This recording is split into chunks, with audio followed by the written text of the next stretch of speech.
태백영월 평창 경선의 염동열 의원입니다. 안전행안부 소속인데요. 아마 민간단체에 대해서 여쭙겠습니다. 존경하는 이장호 의원님께서 말씀을 주셨습니다마는 자율방범대, 그래서 경찰청장한테 묻겠습니다.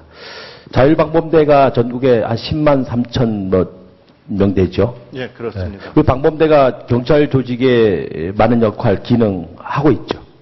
예, 자율적으로 저희 부족한 방범 인력을 지원해주고 있습니다. 근데 한 6억 4,400만 원 정도가 올해 예산으로 잡혀 있는데요. 예. 그 정도면 가능하겠습니까? 7억 4천 금년. 7억 4천, 예. 예. 예. 이제 5대 강력범죄가 사실은 이제 매년 증가세 있지 않습니까? 절도라든가 강간, 폭력, 그리고 살인, 뭐 이런 것들이 이제 많이 증가하고 있는데요. 절대적으로 저는 그 방범대가 우리 경찰 조직을 대신할 수 없습니다만은 상당 보완할 수 있다 이렇게 저는 봅니다. 그런 차원에서 우리 방범대가 좀 활성화됐으면 좋겠다라고 생각하십니까? 예, 그렇습니다. 네. 우리 소방방재청장 계시죠? 네. 우리 의용 소방대가 전국에 한 9만 한 4천 명 정도 이렇게 되죠? 예, 9만여 명 됩니다. 올해 예산 2억 정도 됩니까? 2억 9천만 원 정도 세웠습니다. 의용 소방대도 우리 소방대청의 소방대원들에게는 많은 도움이 되고 있죠. 예, 특히 농촌 소외 지역 이런 데는 아주 큰 역할을 하고 있습니다. 네.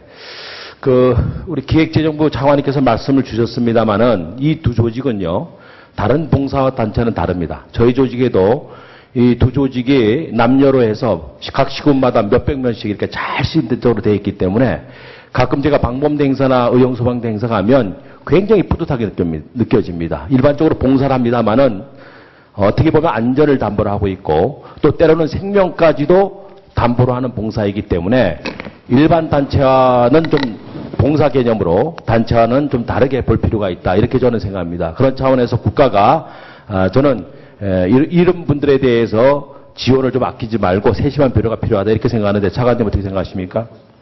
그분들이 하는 역할에 대해서는 의원님과 의견을 같이 하고 있고요. 다만 이제 재정 지원을 하는 문제는 지원 어떤 체계를 감안해서 해야 됩니다. 예를 들어 의용 소방대 같은 경우는 소방 업무가 지자체 업무이기 때문에 기본적으로 지자체 이런 목적을 위해서 지역자원 시설세 같은 세원도 있거든요. 근데 지역자원 시설세의 수입을 가지고 소방장비라든지 소방대 지원일 이런 부분에 쓰는 비중이 상대적으로 낮은 편입니다. 그래서 그런 부분을 좀 우선 먼저 하고 그 다음에 더 필요하다면은 논의를 해봐야 될 거라고. 네, 물론 지자체가 지원을 하고 있습니다만은 전에 말씀을 드렸듯이 바로 이분들은 생명을 담보로 하고 안전을 담보로 하고 있고 또 경찰 조직에 또 소방 조직에 절대적인 부족한 인력을 충원하거나 또 때로는 대신할 수 있는 저는 기관 조직이라 이렇게 생각합니다. 그런 차원에서 지자체의 일반적인 단체가 아니라 그래도 국가가 시스템적으로 저는 지원할 필요가 있다 이렇게 좀 보는 거고요. 그래서 열악한 환경이나 근무 조건 또 근무 장비에 대해서도 여러분들이 한번 검토해 보시기 바라고요.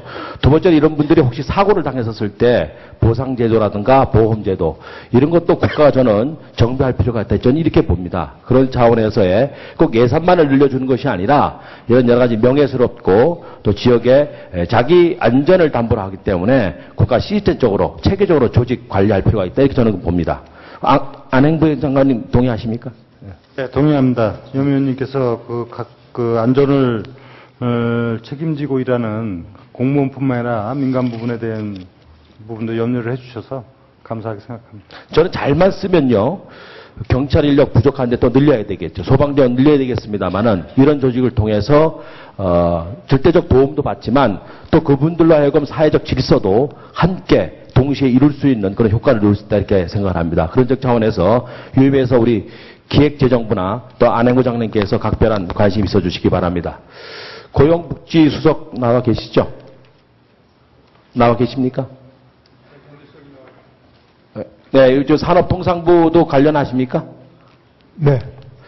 제가 산업통상장관에게 어제 물으려고 하다가 오늘 물은 이유는 말이죠. 제가 1년 동안 석탄산업, 우리나라 석탄 정책이 무엇인가에 대해서 여러 번 토의도 하고 여러 번 방문도 해서 말씀을 주셨습니다마는 전혀 답변이 없어요.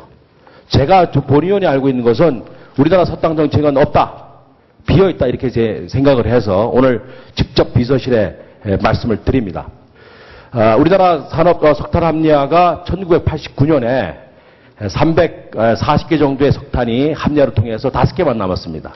민간 석탄 광업소가 2개가 남았고요. 그리고 우리가 대한석탄공사가 관리하고 있는 화순, 그리고 도계, 장선 이렇게 3개가 남아 있는데 현재 이것은 과거에 서민들의 연탄, 연료로 썼습니다만은 어느 때부터인가 이게 국가 안보라고 하는 차원에서 새로운 가치를 발견한 거죠. 그리고 지금은 어떻게 보면 복지라고 하는 차원도 매우 중요하다 이렇게는 봅니다. 어떻게 생각하십니까?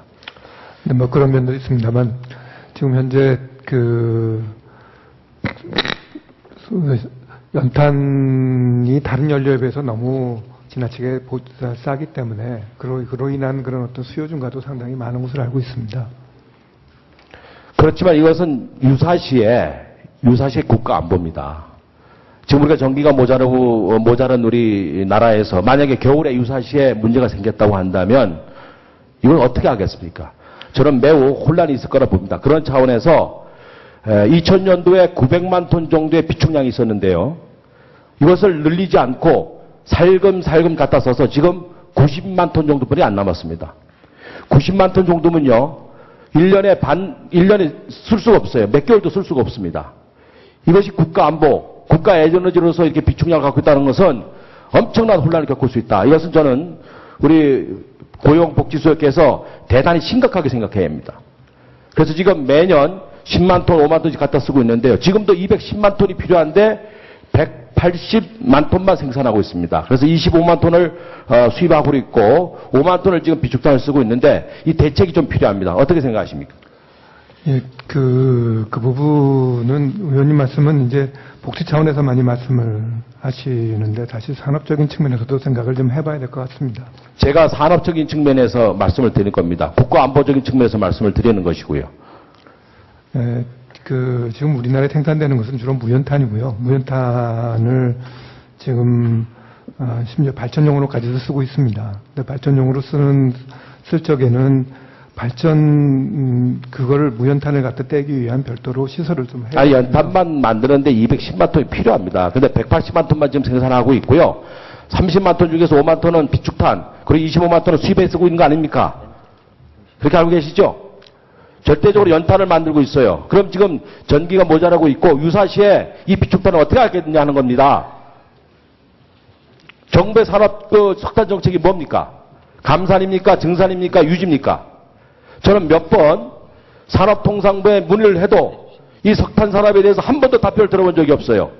적어도 정부 정책은 예측 가능해야 되고 그리고 국민들이 그 정책을 통해서 대비하고 준비해야 되는데 한 번도 하질 않았어요.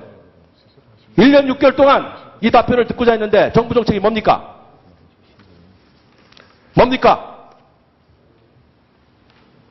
그 관련해서 감산입니까? 증산입니까? 감산이라고 한다면 적어도 감산 지역에 살고 있는 주민들이 새로운 대체 산업을 할 수 있도록 또 정부 정책에 따라갈 수 있도록 예측 가능하게 정책을 펼쳐셔야 되고요. 증산을 한다고 한다면 그 인근에 보다 효율적이고 정부 재원이 잘 투자될 수 있는 석탄법 개정을 통해서라도 효율성 있는 석탄을 저는 캐내야 한다고 생각합니다. 그래야만 적어도 국가가 필요로 하는 비축단을 전 유지할 수 있다고 보는 거예요. 그렇게 안 느끼십니까?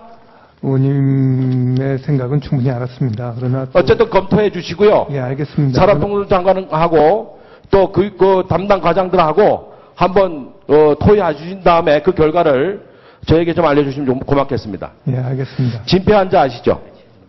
예, 잘 알고 있습니다. 우리 복지가 사각지대 어려운 사람들을 위한 타켓 복지도 아마 박근혜 정부의 복지 이념이라고 보는데 이 진폐 환자들 산업 요건입니다. 그런데 이 복지 정책이 나름대로 발전을 돼가고 있고 이제 100조 이상의 복지를 합니다만은 이 진폐 환자에 대한 지원은 굉장히 부족해요. 그거 알고 계십니까? 예, 알고 있습니다. 알고 있습니까?